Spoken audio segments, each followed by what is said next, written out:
Bonjour tout le monde, bienvenue sur notre chaîne d'actualité Maroc 24. Si vous appréciez nos vidéos, n'oubliez pas de les liker et de vous abonner. Aujourd'hui, lundi 20 juin 2022, on a choisi de vous parler du premier forum d'investissement Maroc-Espagne dédié à promouvoir les investissements dans cette région qui sera organisé du 20 au 21 juin à la ville de Dakhla. De nombreux hommes d'affaires espagnols venant notamment de Catalogne et d'Andalousie participeront à cette rencontre organisée par le Conseil régional de Dakhla Wadi Dahab et le ministère du Commerce et de l'Industrie. Il s'agit également de la deuxième rencontre dédiée aux investissements à Dakhla à se tenir ces derniers jours, une semaine après le grand forum maroco-américain qui s'est tenu à New York. On va parler aussi de l'adoption par la Mauritanie d'un traité d'amitié et de bon voisinage avec l'Espagne, un geste qui risque de lui valoir les foudres de l'Algérie qui vient de suspendre un traité similaire à cause du soutien de l'Espagne au plan marocain d'autonomie au Sahara. Plus de détails dans cette revue de presse tirée des sites d'information le 360, afrique.com et l'opinion. Le Forum d'investissement Maroc-Espagne est une importante manifestation économique, qui sera la première rencontre du genre depuis que Madrid a considéré le plan d'autonomie proposé par le Maroc comme étant la base la plus sérieuse, réaliste et crédible pour la résolution du dossier du Sahara marocain.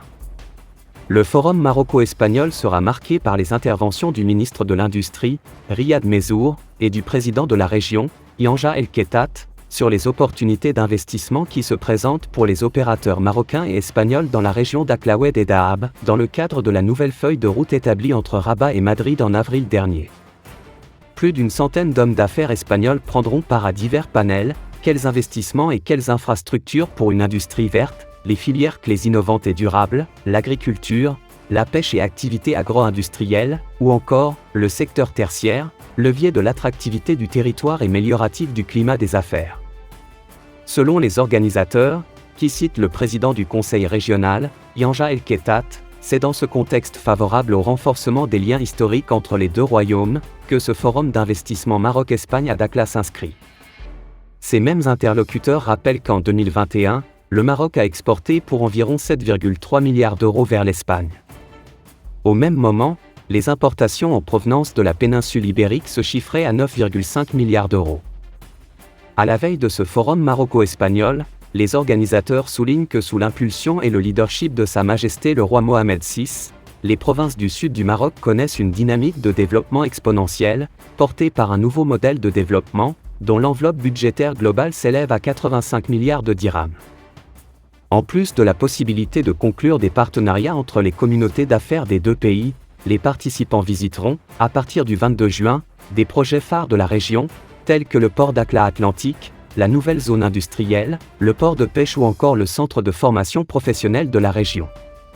Dans un autre volet, le gouvernement mauritanien a adopté le traité d'amitié, de bon voisinage et de coopération, signé avec l'Espagne en 2008, décision qui risque de fâcher l'Algérie. C'est un traité du même nom de celui algérien suspendu, qui dormait dans les tiroirs depuis sa signature en 2008, que le gouvernement mauritanien a sorti et adopté mercredi 15 juin, lors de son conseil des ministres hebdomadaire. Pour rappel, la longue hibernation du traité mauritano-espagnol d'amitié, de bon voisinage et de coopération est liée au fait qu'il avait été signé le 24 juillet 2008, par le premier président civil élu en Mauritanie, Feu Sidi Ould Cheikh Abdallahi, lors d'une visite officielle à Madrid. Mais 2 semaines seulement après cette signature, Ould Cheikh Abdallahi a été renversé par un coup d'État militaire. Intervenant une semaine seulement après la folle colère d'Alger contre Madrid, l'adoption du traité mauritano-espagnol d'amitié, de bon voisinage et de coopération, décidé ce 15 juin par le président Mohamed Ould Cheikh El Ghazouani qui présidait le conseil des ministres hebdomadaire, est-elle un simple hasard de calendrier ? S'agit-il d'un acte de solidarité avec cet important allié de la Mauritanie, l'Espagne qui en toute sincérité, n'a commis aucun tort à l'égard de l'Algérie ?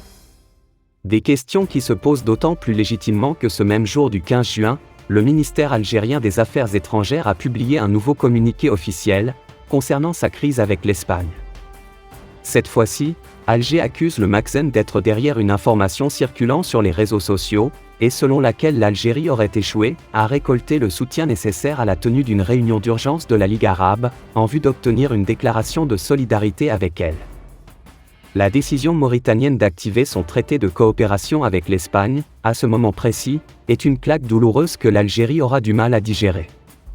À moins que le communiqué du ministère des Affaires étrangères algérien soit vraiment droit dans ses bottes, en clamant que l'Algérie n'a besoin du soutien de quiconque dans sa crise avec l'Espagne.